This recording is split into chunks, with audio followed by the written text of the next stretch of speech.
Hello, beautiful people. I got another video. Alright, so this was a dream. Wow, was it pretty? Yeah, it was vivid. It was one of those, and I kept asking myself all day, do I make a video? Do I make a video? Well, I think it's important, so I guess I will. So, here we go. You got any interpretations or comments or what have you? Put it down in the comment section. So I was in this room and there was glass windows all over with the metal strips like panes. So it's like back to back with just a metal strip down the middle holding the windows in. And they were pretty large and you could see a view across all this harbor, right?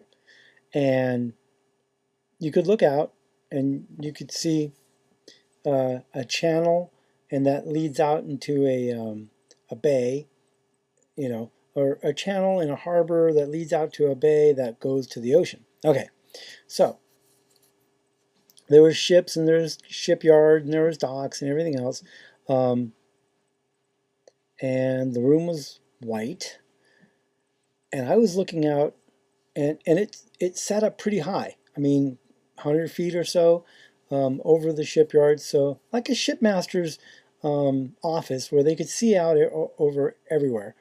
And I looked down, and there's this huge channel, um, and there were ships, but like sunken ships. All these ships were sunk under the water, and there was maybe 50 feet of water above them, so you could see all the details. And this one massive, it was a battleship, like the old World War II where they have the 3 guns in front, another 3 behind them and whatever, and then the big, um, the mast with the control towers and everything else. That was underwater. And next to it was a destroyer, and then there was a cruiser, and then there was all these other ships all down this one lane, right? And I was like, wow, what happened, right? And I was trying to look, because like if you've ever been to Pearl Harbor, you can see the Arizona, and it's not that deep under the water.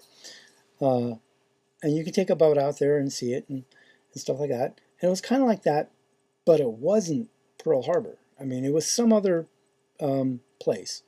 Um, my inkling is that it was somewhere in Asia, um, and you'll know why as we go through this. So I'm looking down and going, whose ships are those? What's going on, right? I mean, I didn't know. There was no writing or flags or insignia on it, and there were ships coming in out of the ocean to the bay, into the harbor, and then coming down this one lane.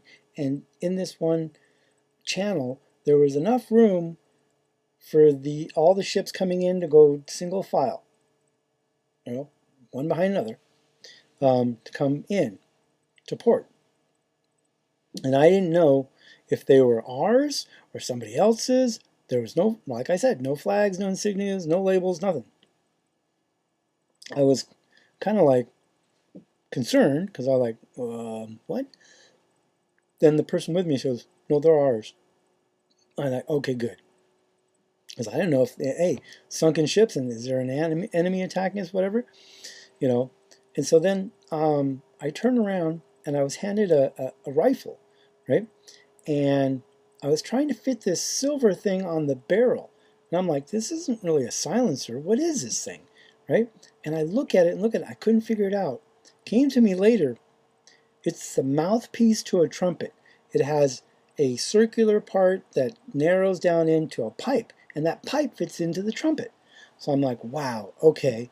But I didn't know it in the dream. I was just like, I don't know, do I take this with me, right? And I was told, no, you can't take it with you.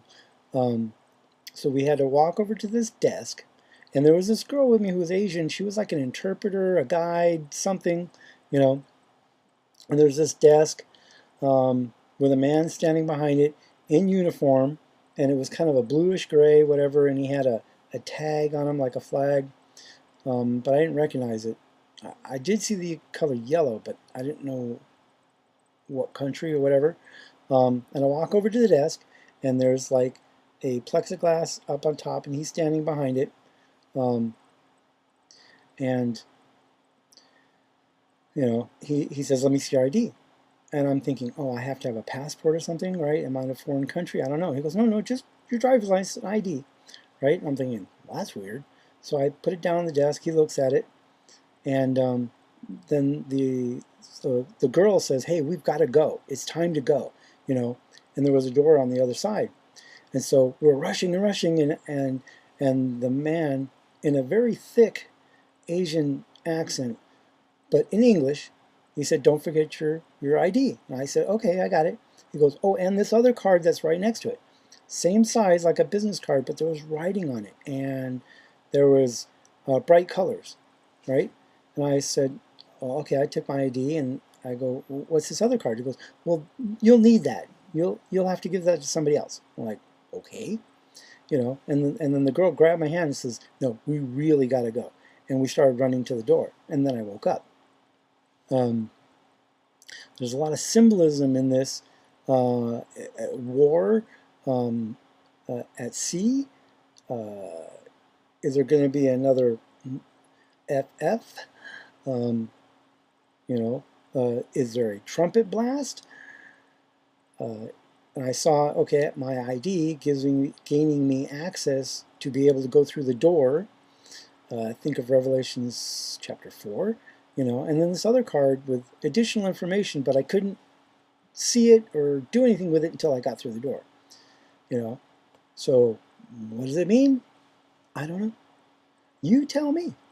But I do know that we're close. How close? God's timing isn't our timing.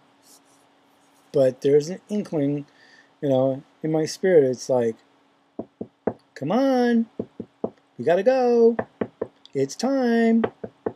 You know, leave everything and let's go, right? So, if you get any interpretation on this, please let me know. Love you guys, and I can't wait to see you in the next